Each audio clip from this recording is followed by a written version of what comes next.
This is so beautiful and honest. I want you to check it out.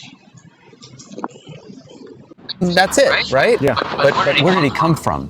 Who was he? And that's what's important about your story, because you have like a hidden background that you didn't know about until you came to faith, or even maybe a little bit before that. Yeah. So you had this missing connection between the Old Testament and the New Testament. You had this missing connection between the God of the Bible and Jesus, and the God of the Jewish people and Yeshua, right? But what was missing in your heart that you have to go into such heavy drug abuse and promiscuity? To me, it was a foundational structure to my life. That was a understanding of what law is. There was no law in my life. There was no structure to my life. Okay. There's no knowing what right and wrong was. It was just living wrong. But I didn't realize how wrong it was. So all that drug abuse and promiscuity leads you into a place of darkness, which it usually does. Yeah, and even beyond darkness, blindness. Okay.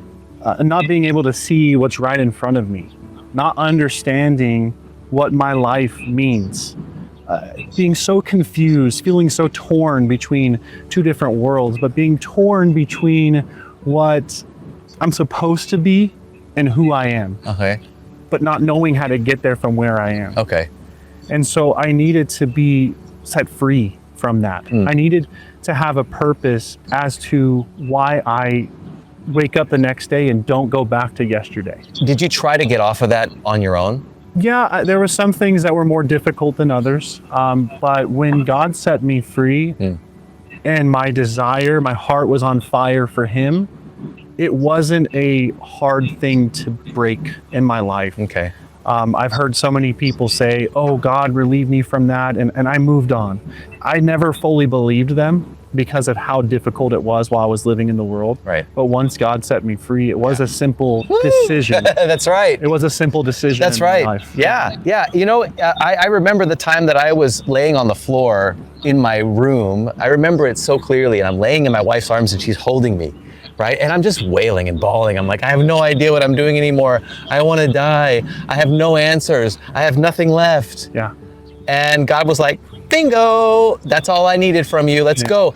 And He took things off of me that I tried for 20 years to get rid of. Yeah. I mean, literally every day. Today I'm going to work on removing this and feeling better. Yeah. I'm going to meditate. And I'm going to chant things, and I'm going to put sticky notes on my window, on my wall, and I'm going to get through this. And I could never do it. Yeah.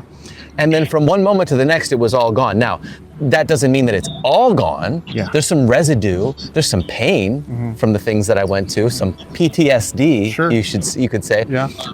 But I must say that He picked me up on my feet and filled me with love and joy, so that I could just walk forward in Him like you.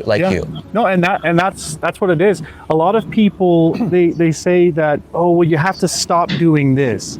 I don't necessarily agree. You just have to start loving God, loving your neighbors, and you won't do those things. That's why the law is of Moses is summarized in 2 commandments: love the Lord, love your neighbor. Right. If you do those 2 things, you'll stop doing the things that are, one, destroying yourself, God's creation, or hurting others, which are also God's creation and your neighbor.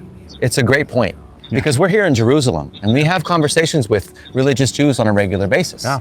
And the love God, what does that actually mean? Yeah. Does it mean to go to yeshiva and study the commandments and study the oral Torah and the rabbinic interpretations? Yeah. Is that what love your God means?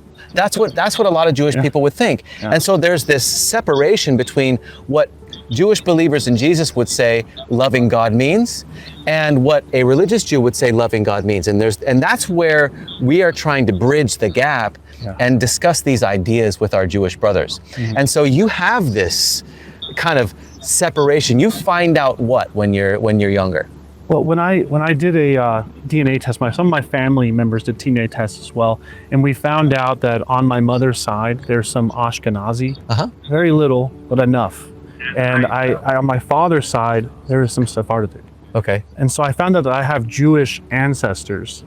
It's so little I almost felt like I'm not Jewish enough. Right. But then I found this overwhelming pride that I am Jewish, and even that little bit I'm more proud of that than I am any other part of me. Well, that raises a question in me. Yeah.